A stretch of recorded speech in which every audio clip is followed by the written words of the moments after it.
Hello everybody, and it's time to talk a little bit about Doctor Who.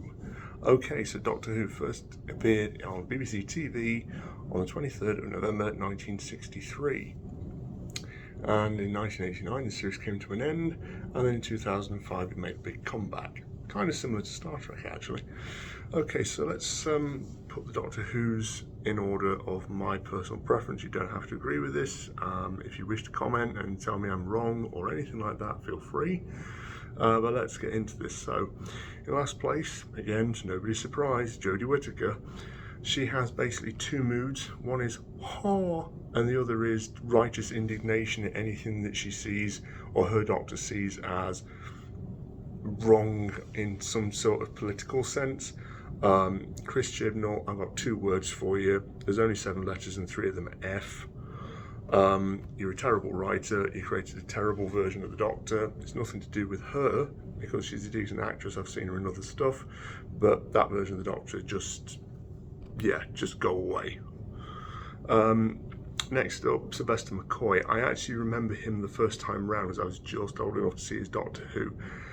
The stories were not great. By this point, Doctor Who was pretty much out of steam. The head of BBC at the time was a guy called Michael Grade. He was desperately trying to cancel the show, so the budget was slashed, the stories were rubbish. I don't think Sylvester McCoy particularly fit the role of the Doctor. I think he was just a little bit too quirky. Again, decent actor and a nice guy. I actually met him at a convention once as a kid, but it just didn't have the right feel as the Doctor, I don't think. Maybe he should have been given a fairer crack of the whip. Maybe with better stories he would have been better. I remember things like Time of the Rani or Mark of the Rani, whatever it was called, the episode where the Dalek is descending up the stairs, the first time that the Dalek was able to get upstairs. But it just kind of came to an end very, very suddenly, and it just left a bad taste in the mouth. Next one, Paul McGann. I remember seeing that TV movie because it was hyped to the moon when it was first shown back in '96.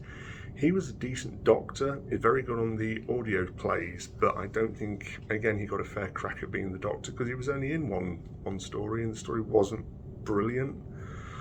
But, you know, it was okay for what it was, but I don't think it was particularly amazing. Next up, possibly a little controversial, Matt Smith. He's kind of like Peter Davison. He's a little bit nice. The writing generally is pretty solid in his era. He himself is really good. I've seen him in things like Game of Thrones, and he's always been he always seems to be a very nice kind of person, but his Doctor's not really to my taste. He's always like, I don't do violence at all, which is fine. Again, he had really good writers. Stephen Moffat was running it in his day, but unfortunately he kind of moved on to Sherlock along with Mark Gatiss, and the writing, I think, dipped. And unfortunately, the writing dipped in Sherlock after series 3, but that's another story. His final episode where he turns into Peter Capaldi, that really grabs you because you don't expect him to regenerate, and him going on about, I will always remember when I was the Doctor. It's like, oh no. Decent, but not one of my favourites. Next up, Peter Capaldi. I think the writing started well enough, but then it started to sink downhill throughout his run. Funny Doctor. He was. I personally remember Peter Capaldi as Malcolm Tucker, so I can remember him sort of swearing his head off. There's some really good mashup videos on YouTube about him as Malcolm Tucker saying, "Oh, we've in time travelled," and we are the Daleks out. And things like that, which are really funny to watch if you're of that state of mind. Not one of my favourites, but he had some good episodes in there. Next up, Peter Davison. He's kind of a bit twee. He's the nice Doctor. Everything is splendid, or everything is really nice, or everything is really lovely. The stories are mostly kind of bland. I think that it was just after Tom Baker. The later Tom Baker series are not good, especially his final series. And you can tell Tom Baker did not want to be there. Peter Davison took over. He was the youngest actor to play at the time until Matt Smith took over. He was most famous for being in All Creatures Great and Small. The stories generally were okay, but like I say, they were a bit bland. The 5 Doctors, The story itself, the actual selling point of having the 5 Doctors up to that point is fine, and it's lovely to see Jon Pertwee and Patrick Troughton playing off of each other. I think that the story overall is not great, but it's this nostalgia that carries it. This final episode, though, which is called Caves of Androzani, that is an excellent story. Really, really good. And of course, it's got he turns into Colin Baker at the end of that one. I'm going to be coming back to him later. Next one, Christopher Eccleston.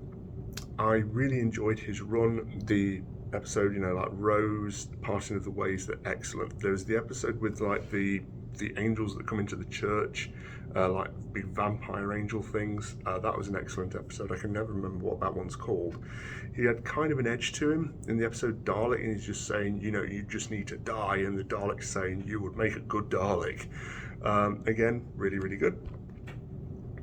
I don't think he had a fair crack at it. He only had one series because he wanted to leave after one series, which I think was a real shame because I like Christopher Eccleston. He's a good actor.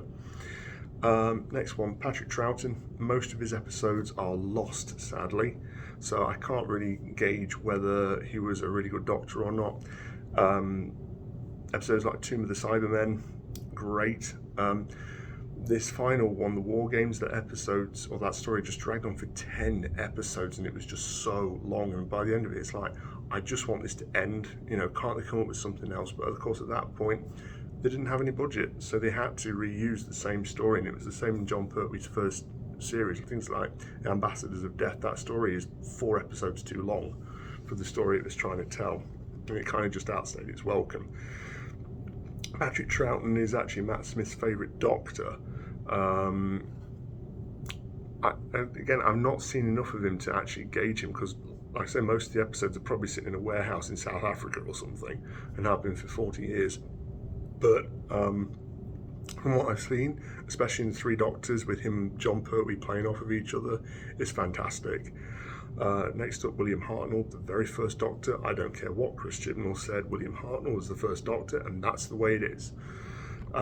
He's the grumpy old man Doctor. Again, a lot of his episodes have been lost, which is a real shame. I don't want to watch animated versions of episodes that were originally filmed in full. I think that's just cheap, and it cheapens the experience. I love episodes like the Daleks and Dalek Invasion of Earth. That's the one where he's going, you must go on without me. This must have no regrets or anything like that, to hang around with a silly old duffer like me. The story that they made, The Adventures of Space and Time, where the guy plays William Hartnell, that is really well done. That is really excellent, and you actually see the development of Doctor Who as a story and as a series. Timeless Children, An Unearthly Child, I should say. This is the very first Doctor Who story. I actually think that's probably my favourite of his. I really like that one, just for personal reasons. I think that was an episode I saw with my mum on a special night of viewings, which was really good. Next up, David Tennant. What can you possibly say about David Tennant? The guy invigorated Doctor Who in a way that not seen since Tom Baker and Jon Pertwee. Episodes like Blink, fabulous. On the flip side, you've got episodes like the Titanic, Voyage of the Damned, which is stupid. But again, his final episode where he says, I don't want to go. And you just feel like, oh God, no, I don't want him to go because he is that good. Fortunately, we got him back for the 60th anniversary, if only for 2 or 3 episodes. But, Russell T Davies is writing it again, and David Tennant's back. I know it's a gimmick. I know they're trying to win back viewers, but I'm in for it. I'm down for that. A really quirky Doctor, really funny Doctor. Again, I love the episode. It's not particularly brilliant, but he says to this girl, what about this?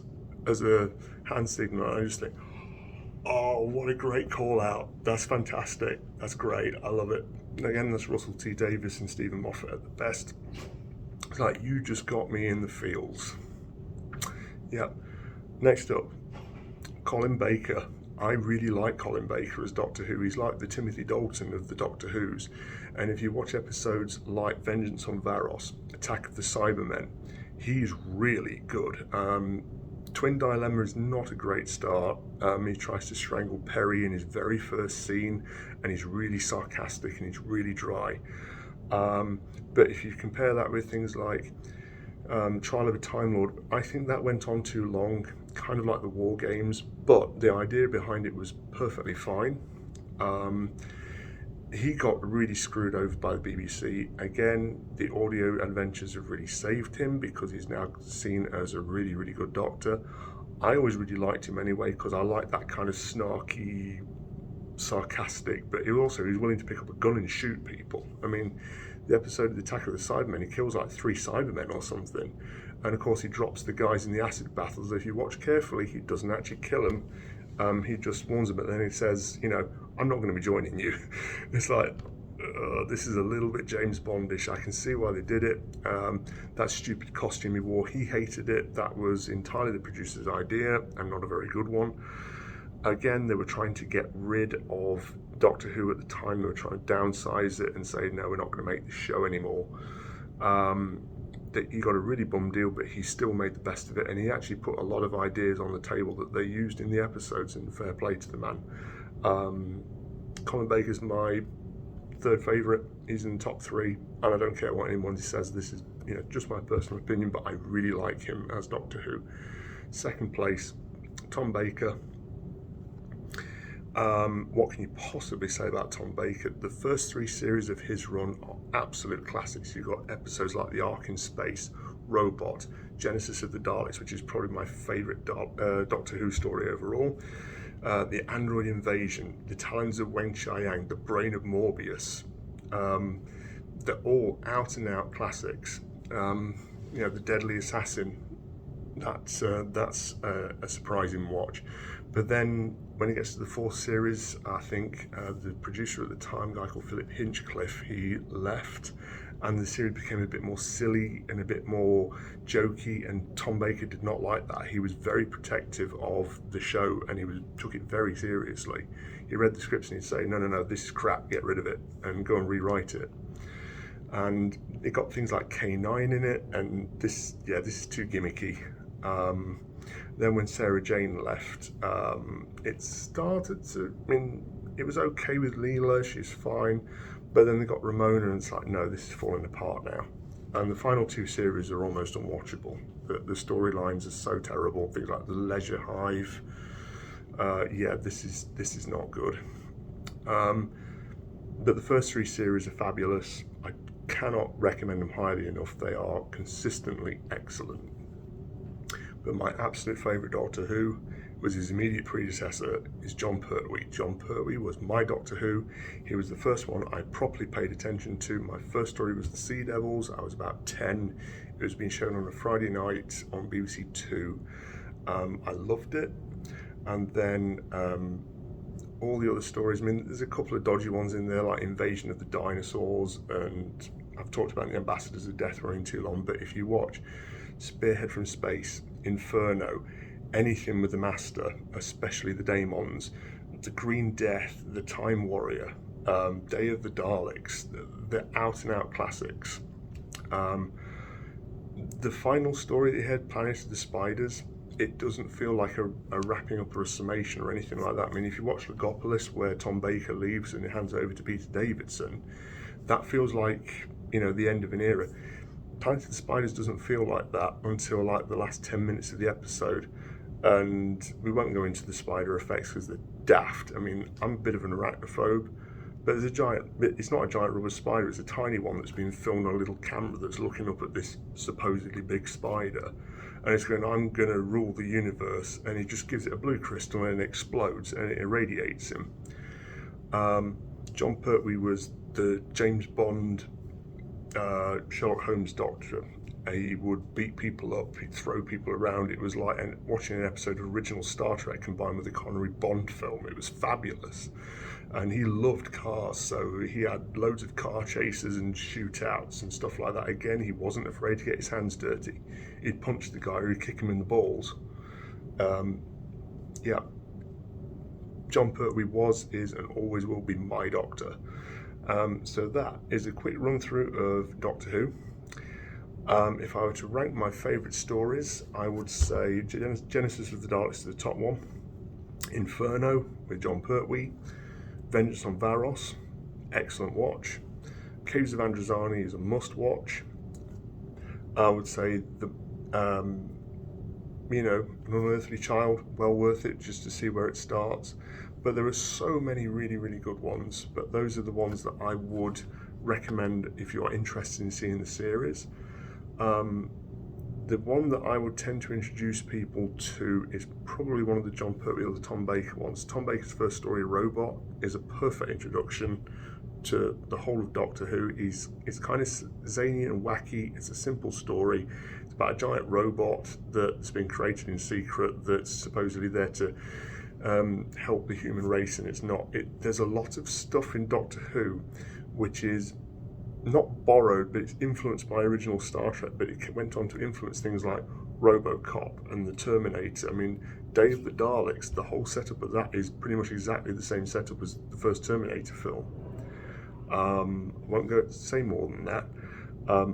Fantastic writing, especially in the Terrence Dicks era, and anything by Robert Holmes. Robert Holmes was the big writer. He was like the equivalent of Gene Coon on Star Trek. He was their best writer, and he produced consistently really good stuff. So if you've never watched Doctor Who, I recommend it. Don't bother anything with Jodie Whittaker. You'll just end up wanting to bang big nails into your own head with the phone book at how dreadful it is.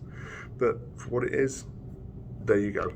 And thanks very much for watching. And I won't ask you to like and subscribe. If you like what you like, then give us a like and all that kind of good stuff. But yeah, see you later. Peace.